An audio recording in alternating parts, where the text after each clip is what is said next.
Ken Sagopi, seri 152 Kongso Dewa Adu Jago. Bayangan tersebut kini telah berdiri bertolak pinggang di tengah gelanggang. Ia kemudian tertawa terbahak-bahak menggetarkan alun-alun. Semua yang ada di alun-alun tak percaya dengan penglihatan mereka. Bukankah orang itu tadi telah tewas dengan dada robek bersimbah darah?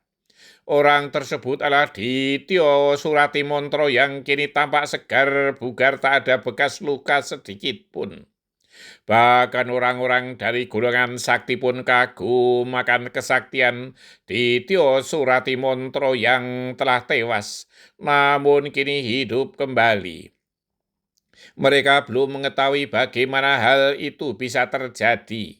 Hanya Prabu Anom Kongso Dewo yang selalu tersenyum, karena merasa kemenangan sudah di depan mata.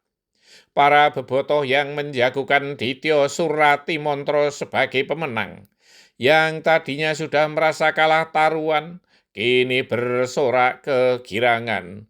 Hidup Dityo Suratimontro! Hidup Dityo Suratimontro! Mereka saling bersautan dengan para prajurit Sengkopuro dan sekutunya. Padahal mereka adalah kawulo Manduro. Hanya karena judi mereka rela memihak musuh. Prabu Basudewa tak bisa menutupi kegundahannya. Dityo Suratimontro tak bisa dianggap ringan. Wah, Bimo, kukumu tajamnya memang pitung penyukur. 7 kali lipat dari tajamnya pisau cukur. Namun itu tak berarti bagi gua. Sesumbar Dityo Suratimontro. Majulah aku robek mulutmu, jawab Bimo Senogram. Dityo Suratimontro kembali menubruk Raden Bimo Seno. Namun ia tak ingin menjadi korban lagi. Ia ingin melukai Bimo Seno dengan gigitannya. Yang terjadi adalah Bimo Seno kembali bisa merobek perut Dityo Suratimontro. Dityo Suratimontro melengking tinggi menggetarkan alun-alun. Kemudian jatuh di tanah bersimbah darah. Tewas. Tak ada sorak-sorai di alun-alun itu. Mereka semua menunggu apa yang akan terjadi.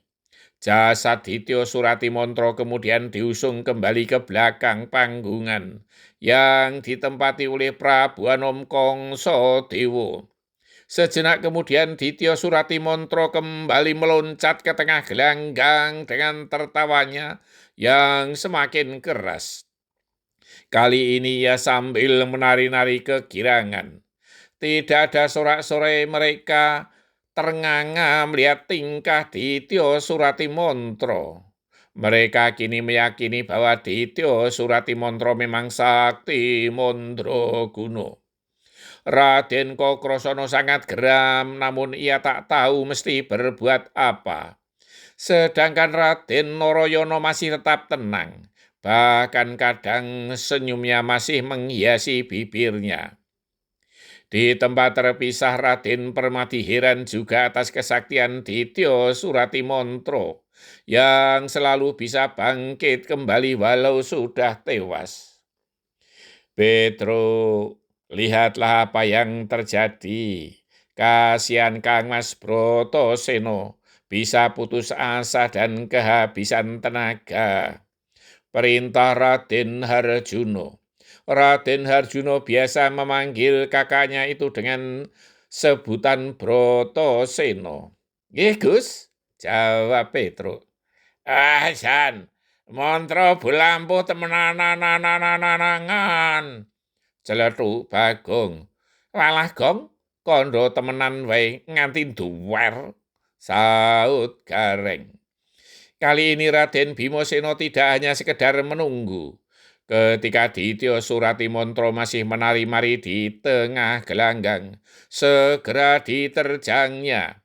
Dityo Suratimontro yang lengah segera diringkus oleh Raden Bimo Seno. Kuku Ponconoko pun kembali menghujam ulu hati Dityo Suratimontro. Kejadian seperti sebelumnya terulang kembali. Dityo Suratimontro tewas. Dityo Suratimontro kembali digotong oleh para prajurit Sengkopuro ke belakang panggung. Petruk diam-diam mengamati apa yang terjadi di belakang panggungan yang ditempati oleh Prabu Anom Kongso Dewa itu. Tidak ada yang memperhatikan tindakan Petruk karena ia hanyalah seorang rakyat biasa. Petruk dengan leluasa melihat apa yang terjadi dengan jasad Suratimontro. Ia melihat bagaimana jasad itu dimasukkan dalam kolam yang airnya berwarna merah. Kemudian Petruk melihat Dityo Suratimontro menggeliat dan bangkit dengan tubuh yang segar kembali, bersambung. Orang kecil seperti Petruk juga bisa ikut ambil bagian sesuai kedudukannya.